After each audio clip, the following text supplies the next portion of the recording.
people coming into the industry need to be aware of. Like there are also difficulties that they will need to kind of go through, and so have to actually I think that don't only applies to commercial market. I think resi market is also the same. Exactly, I agree with what you say. You know, real estate agent profession, right? By default, people don't give you that kind of respect as compared to other professions. Okay, welcome to the first episode of our podcast. In the first season of this podcast, we will invite guests from the real estate industry to share with us their journey in this industry.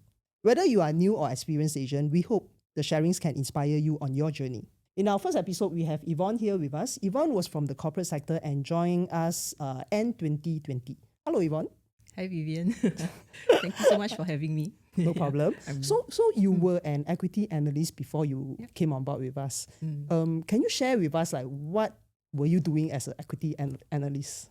Yeah, okay. So basically, actually, for most of my corporate life, I was an equity analyst. So basically, my job was to look at stocks, investments, and kind of like, go through, look at the company, look at the market, and kind of have a determination on whether you know to buy or sell the stock for my clients. Yeah, so I did that in a few places, covering mostly regional markets. So like covered countries like China, Hong Kong, Taiwan, Korea, India, etc. And actually for a short period of time, I also covered Singapore equities. And when I was covering Singapore equities, I was actually specializing in real estate, like developers. So like the CapitaLand, Keppel-land, etc. Yeah. Okay, it sounds very cheap. Very cheap. Okay, and it sure sounds like a very atas and well-paid job.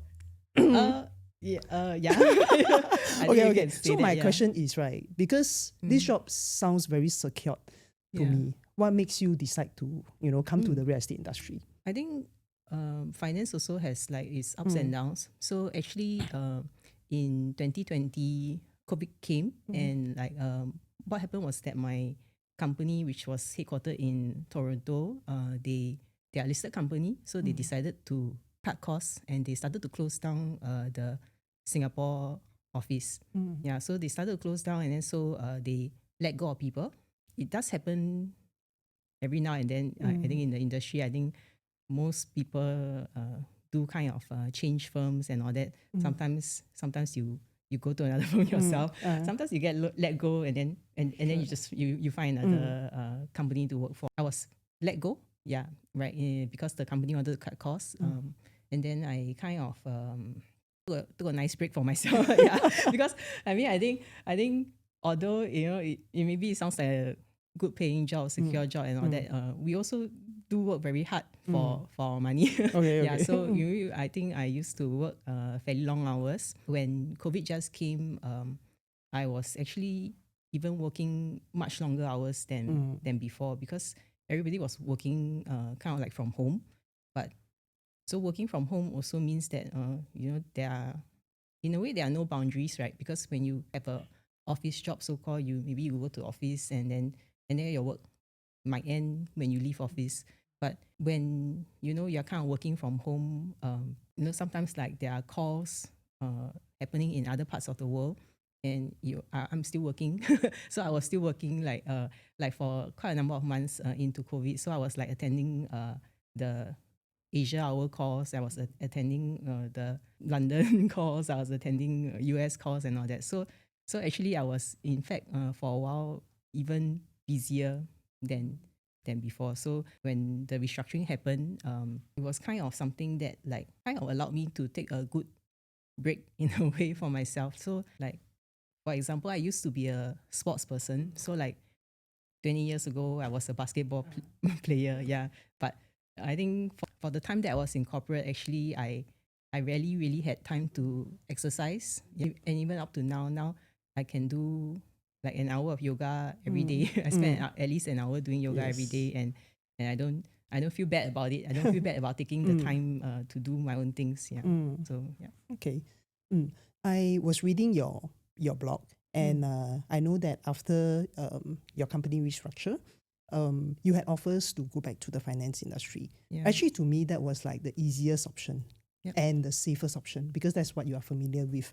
but you chose to came into the real estate industry. When I speak to a lot of real estate agents who come from a corporate background, one of their greatest fear is that should I let go of everything and come into a real estate industry? Yeah. So my question is, right, especially for you, to give up everything and come to the real estate industry with no fixed income, everything is very uncertain. What were the fears that were going on in your mind, when you decide to make that decision?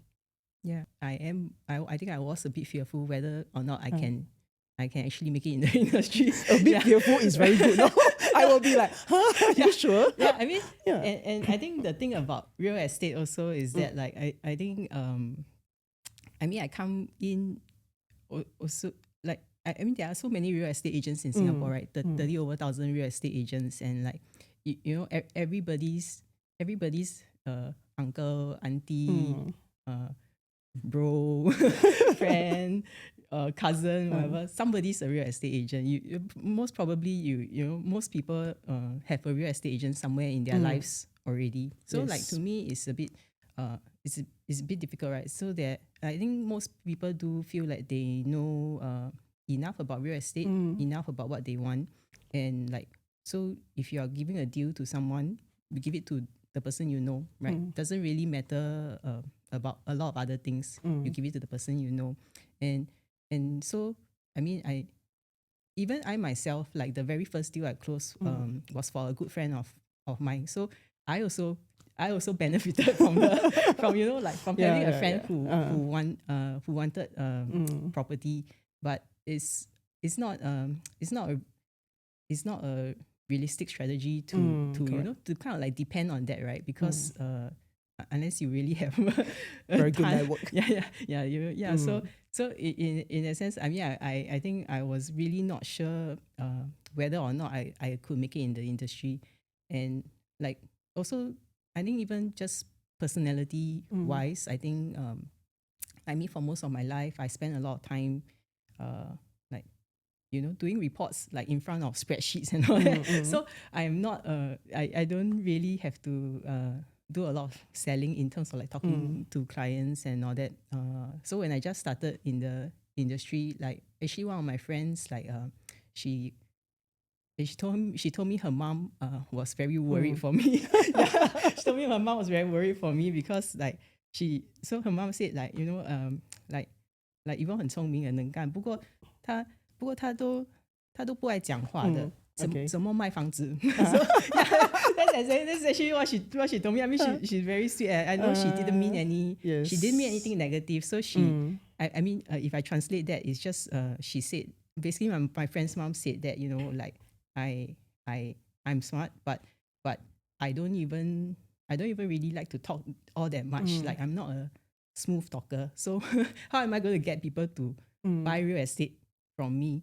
Yeah. So so I mean, I think just even in terms of like personality, I think there were a lot of things that I have to work on. Like I have to learn to speak up more, things like that. Yeah. But then again, I mean, this point is really not in my script today. I spoke to a lot of real estate agents. I can tell you out of 10, right? Maybe 8 will tell me, hey, Vivian, I'm an introvert. Am I suitable to be a real estate agent? Then I realized that my answers to them is always like, actually, I'm also an introvert. But the thing about selling property is this.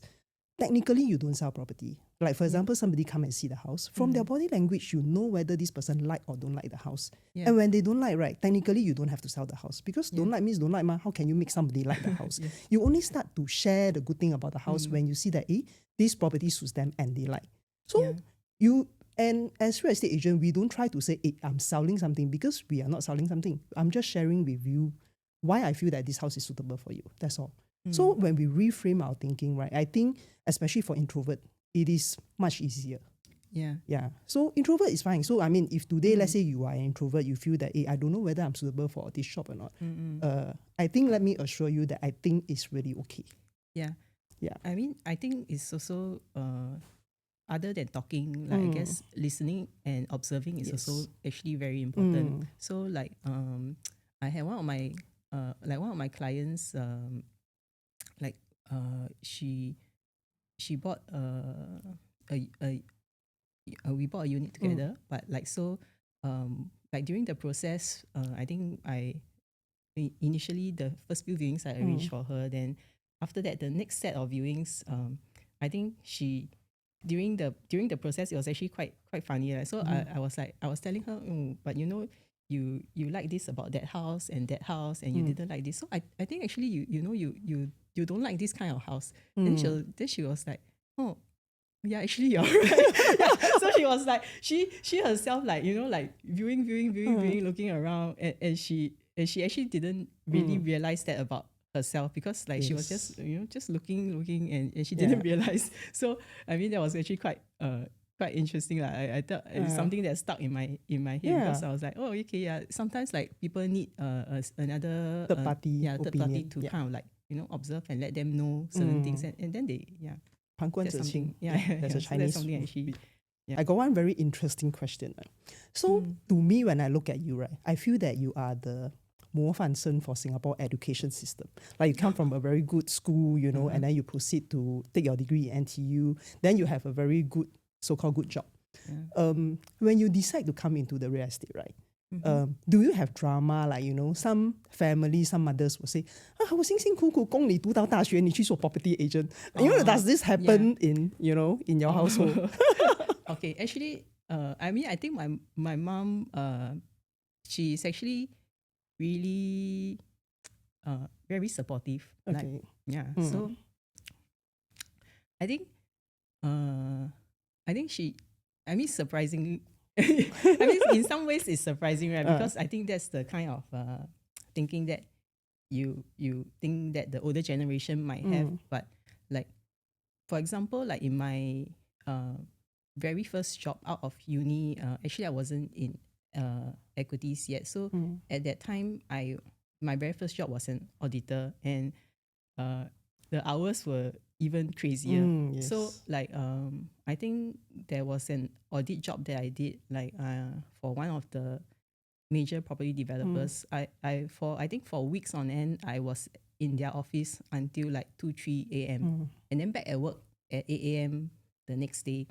So I mean, I still continue to do it, and all, because I mean, and audit was a very natural progression for accountancy graduates. So it's like you just go into the Big Four like job, and you just do it, right? So like it's a very respectable progression also, right? That like, so when I wanted to leave the job, then I did talk, I spoke to her about it, and then she said like, you are working really long hours at this job. To be honest, you are kind of paid less than a McDonald's worker on an hourly basis. But so I mean, if you that's are really wisdom from her. yeah. But so like, I mean, if you are really interested and you feel that this is something you want to continue doing, then don't leave, and you can stick it through. But if let's say you don't think that this is really what you want to do, then don't have to stay. Yeah, right. You don't have to run out immediately and get a new job also. You think about what you want to do, right? So I mean, yeah. So I think that was something that's really very supportive. Yeah, that's very supportive. Yeah. There is being long-winded. But definitely there are also a lot of perception issues to deal with, because like I mean, not just, so my mom is okay, but like I definitely there are people who kind of feel that maybe I should be doing other things instead of real estate, because of whatever education, etc. So like, I mean, I think one of my ex bosses also, he was also a bit like puzzled, like why are you like, why don't you want to come back to the industry? Like why do you want to be a real estate agent? And like anybody can be a real estate agent, but not everybody can do like what you do. Correct. Yeah. So yeah. So I mean, there are definitely different perceptions that but everybody has their own thinking. So yeah. Okay. Actually, I wanted to ask you this later, but since we are on this, right, I mean, we just jumped the thing. So any regrets or not so far? Any regrets? Right, like, okay, I mean, to give you some context, right? So recently I met with this real estate agent. He was in the industry for 3 years, and he was in a similar job to yours before. And when I met him recently, right, he was telling me he regretted the decision, because obviously he didn't do well these 3 years. But he find it difficult to go back to his previous job. Yeah. So for you, you have been here for 3 years. Is there any regrets or anything you would have changed, if time were to go back? Yeah. Like a very cheap question. You can take your time and think. I mean, so he finds it difficult to go back to his previous job because time has passed, right? So maybe it can be difficult to find a job back in the industry. But like to me, I find it difficult to go back to a previous job because I totally can't imagine going back to an office job and like doing all this the same thing again. Like so, I mean, in a way, probably I think at a certain point in the past, like I was probably I would probably have wanted to leave that industry, just that like it's stable money and stable life and all that. So like if I didn't get let go, I wouldn't quit voluntarily, right? Okay. That's the inertia that a lot of people have, right? But like now you ask me to go back, go back. Yeah. To be honest, I also 回不去了, really. If you ask me to go back to a 9 to 5 job, I really don't think I can do it. I mean, I think I have left for what now coming for actually I still am in contact with some people from the past, and every now and then somebody or headhunter will ask me whether do I want to come back. So I'm like no. I mean, I think that at the end of the day, I guess like we will have very regrets. It's a different kind of life now for sure, and like how I would frame it is that I wake up every day happy to wake up and to go and do whatever I have to do or I want to do and things like that. I have a lot more control. Like I don't feel that I'm waking up and then going to do some kind of routine things that maybe don't matter that much to me or don't add that much to my life. So yeah, I think that's okay. Now I got this question for you. You chose to focus in a very niche market, and that is the commercial shophouse market. Was this already something you wanted to do when you before you joined the industry? Okay, no, it was not something I wanted to do before I joined the industry, because I mean, I think when I joined the industry, like I was just genuinely a newbie. I didn't really know too much about the industry. So like when I joined, I think I tried my hand at a few different things to kind of like figure this out. And I mean, I think the good thing that was that like we actually had a shophouse team here, and a shophouse leader, James, who who was very helpful, and he was guiding a number of us through the process. And so like doing it, I think I felt that actually this is something that kind of fits me, and also like back to the family, friends process. Like, it's something like I think like a commercial market is much more. It's quite a different sub segment. So where actually a lot of real estate agents, they don't really have the expertise to serve this segment well. So it does require a good amount of like technical knowledge and different knowledge from what you would normally have or other people might have. So when you interact with people, they really do appreciate when you are professional and you have the knowledge to help them. So I think it's somewhere that where I found a kind of like niche, and like and you can kind of talk to new people. They are kind of like co-leads, right, in the real estate parlance, right? But they are easier to convert, right? Because they are not going to turn to their uncle auntie who doesn't have any knowledge at all about the industry, right? But if you serve them well, like you give them the good advice, and you show them good places that are suitable for them, they are easier to convert. Okay. Again, my question I have for you is that, right, whenever I speak to new or aspiring real estate agent, sometimes I'm surprised because quite a number of them will tell me that, hey, I'm interested in the commercial market. So am I, as a newcomer to the market, right, especially for yourself because you have been through this journey, do you think that it's advisable for them, as a brand new agent, come in and straight into the commercial market? For people who are thinking about real estate career and like doing commercial, I mean, firstly, they have to know whether is real estate career the right thing for them? I think that's the very first step, that they have to step back and like come in with eyes wide open. And maybe if you see social media, like I think people, or news and all that, maybe people have the wrong idea about real estate industry, even that like maybe they might feel is very easy money. I think for some people that might be the case, like if you know a lot of people who who can be good clients and all that, but I think a lot of real estate agents definitely also work very hard for it, right? Definitely.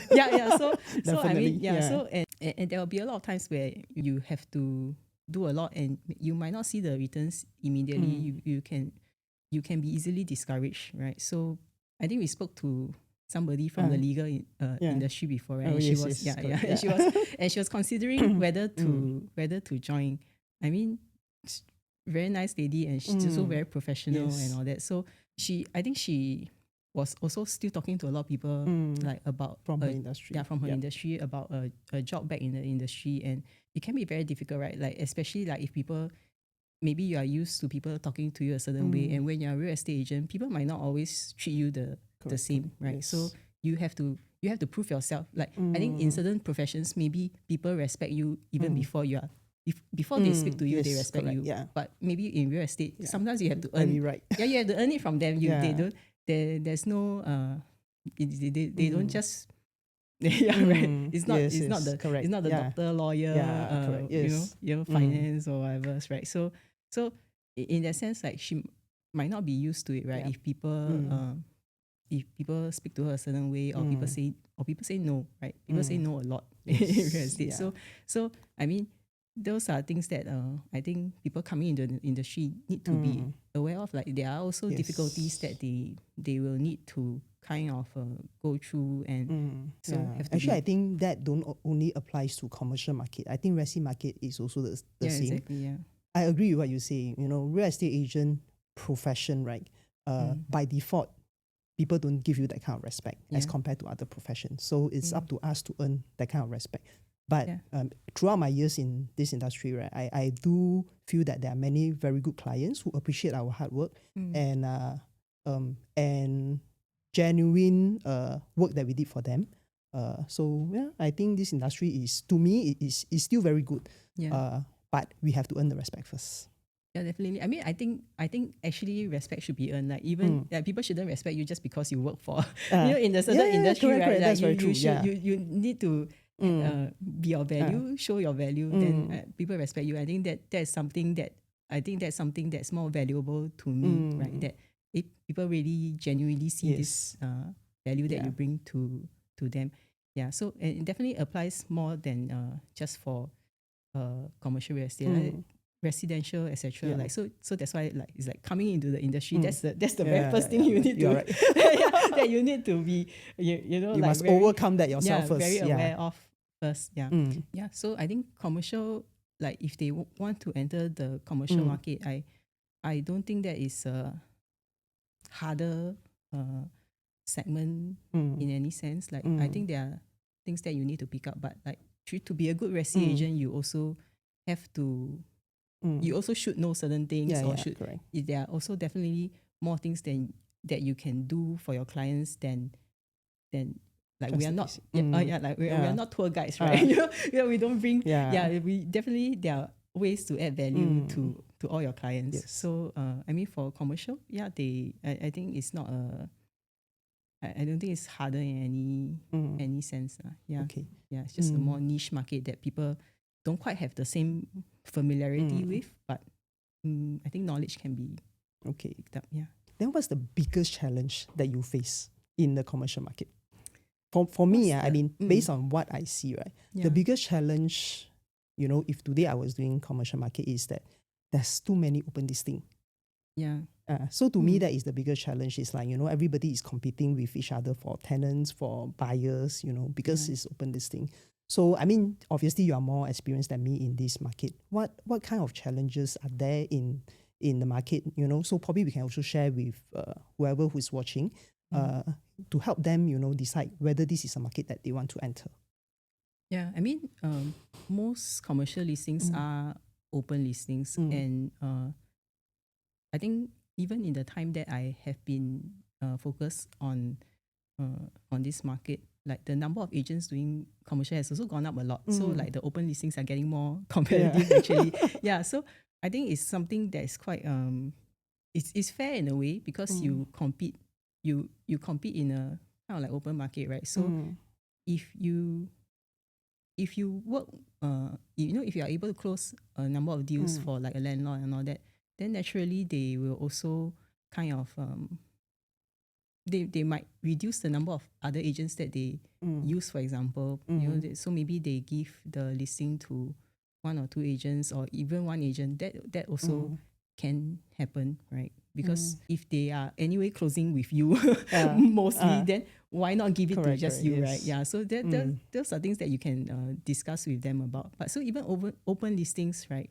I think it's also maybe then you have to figure out how you're going to close this open listing, right? But that's something like very cheap. Okay, I'll ask you later. yeah. So I mean, it's something that's a bit of it's challenging, right? So you have to figure out how you're going to close this open listing. So there are, that there are other people advertising also. How do you get ahead of them? How do you find the right tenants to come in for this property? So that's actually, something to me, that's not only applicable to commercial. I feel that in sales, right, if we are just doing things the same way, why would we expect a different result?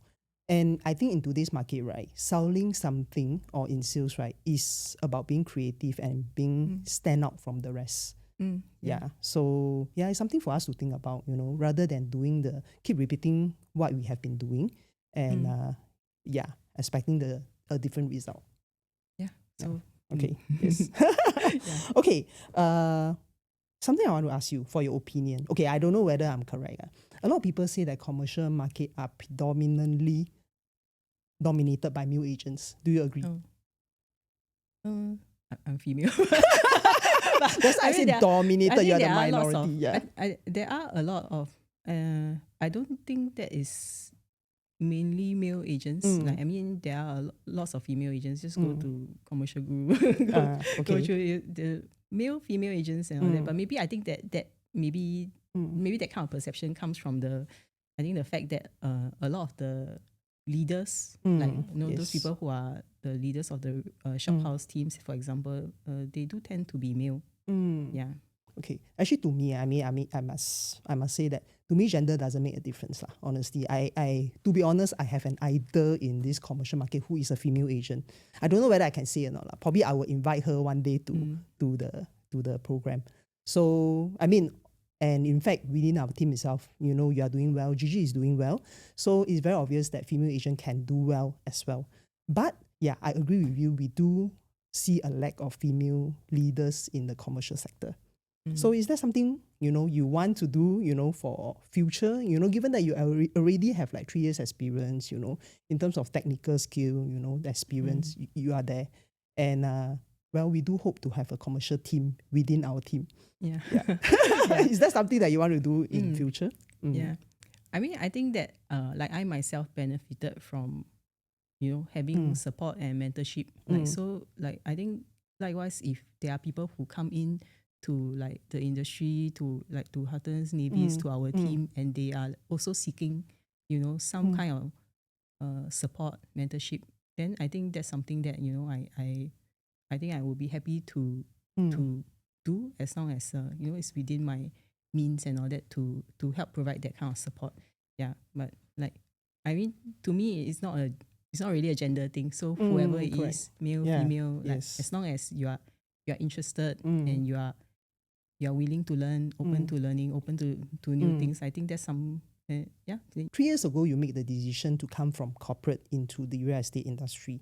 And honestly, out there are a lot of people, who are thinking whether they should make the switch. Because from a very secured environment to real estate, where it's really like our own business, it takes a lot of courage to take that move. Do you have anything to say to this group of people? I mean, I think not just when you switch industries or you change jobs, even when you change jobs, right? Like, I mean, I have friends who, sometimes they come to me and then they, maybe they are wondering whether they should move to a different company or like they want to leave their jobs without a job, things like that. Right? People have a lot of thoughts. Like me, I think the thing is to really just kind of be consider things carefully. That's what I would say. Like, so I think as humans we are often quite we can be quite caught up in things sometimes, right? Like, and it's not always very we can't always see things clearly, right? Like maybe like if every day when you go to work something is bothering you a lot, but like is that something you can fix, or like it's actually really you have tried and you can't fix it, right? And because the grass will always look greener on the other side. So like, but is it really greener? So that's something you have to kind of consider carefully. Like, so you have to consider your own situation. In if there are problems everywhere. Every job there will be problems. So like, have you tried to fix it, or are you just going to go to a new job and have more problems at a new job, right? So if you have tried to fix it and this is something you have considered carefully and you think this is really not for me, I really should do X, Y, Z, then as long as you have carefully considered it, then then by all means. But I think any major decision needs to be considered carefully. I mean, considering carefully is one thing. Obviously, that one is really what is needed. But I think at the end of the day, right, it also takes courage. Yeah. I always say, if you don't do it now, right, 3 years down the road, you will think, if I have done it then, what will be the result? So rather than keep thinking, what if, right, why not just do it? Just give it a try probably for 1 year and see whether this works for you. If this really don't work for you, at least you have done that already, rather than keep, thinking back and say, 如果我这样的话会怎样? Yeah. To me, try not to have regrets in life. Yeah. I think that's true. More than 3 years ago, we actually met up when you were deciding to join a real estate agency. Why Hattons and why our team? Yeah. Yeah, I we met at the coffee Bugis. Bugis. Hey, that's my lucky place. I always meet a lot of people there and then manage to recruit them. So okay, so how I actually came so I found Stuart first, right? Yes. And I spoke to Stuart. So I think I found Stuart online, right? So as many people do. Yeah. and I think I kind of like liked his style, and like I think he's very analytical, so he's very logical. Yes. So and he substantiates what he says with a lot of data, Yes. and like that was something that I liked. So I also did kind of look at other real estate leaders. I won't say too much, but so I did look at other real estate leaders. But like I think I didn't agree with a lot of things that maybe they were saying, or like or some things that they were saying. I think I just felt like actually it's not true. That's not how developers work, for example, right? Yes, so yes, then I was like, okay, it's not something that I think I really wanted to go with. So then so I met Stuart, and Stuart introduced me to you. Yes. So then and then so we had our coffee, and I thought about it a little bit more. And I think the most important thing is that I like you as a person, right? So I felt quite comfortable with you, and like and I think maybe I don't like pushy people, right? Yes, right. So like that's I think a lot of people don't like pushy sales, real estate people, right? Also, right? So like I don't really like pushy people, and I think you felt like you and you are not a pushy person. So like I didn't feel like I'll be put in kind of situations where like I'm forced to do things, or like or then you just be an unpaid job, right? Like if you're a serious agent under, then they ask you to do things that you don't agree with, then you just like so then so I felt that I think I thought that okay, this is something that I think should work for me. So then and I think after joining, actually I think that I also benefited a lot from your real estate knowledge as well and your experience. Like, I think it's quite, I think illuminating to me sometimes, right? Like that, like, actually, like, this brain and that brain thinks very differently. Yes. So like, sometimes when we look at situations, like the same situation, and then we have very different thoughts on it, right? So I think that's something that that makes me it kind of like expands, my knowledge and all that as well. So that's something that I think I really like. Yeah. Okay. Actually, to add on, right, to me, whenever I meet with somebody who is like planning to come into the real estate industry, I always meet up with them one-to-one because to me, it's not the end destination. To me, it's always the journey. I also want to work with people whom I think I will get along with them and whom I feel will be a good fit to the team. So yeah, I mean, I agree with you that different brains, see different things. We also have different kind of views on it. And I think me and you, in certain ways, we are also quite different. So sometimes when I speak to you, I also can hear from your point of view how you perceive certain things. So yeah, I think, that's very good. Okay, we have come to the end of our podcast. Thank you, Evon, for joining us today, for sharing your knowledge, your experience, in the real estate industry and also the commercial shophouse knowledge. I'm sure our viewers today has benefited a lot from you. So see you in our next episode. Bye. See you. Bye.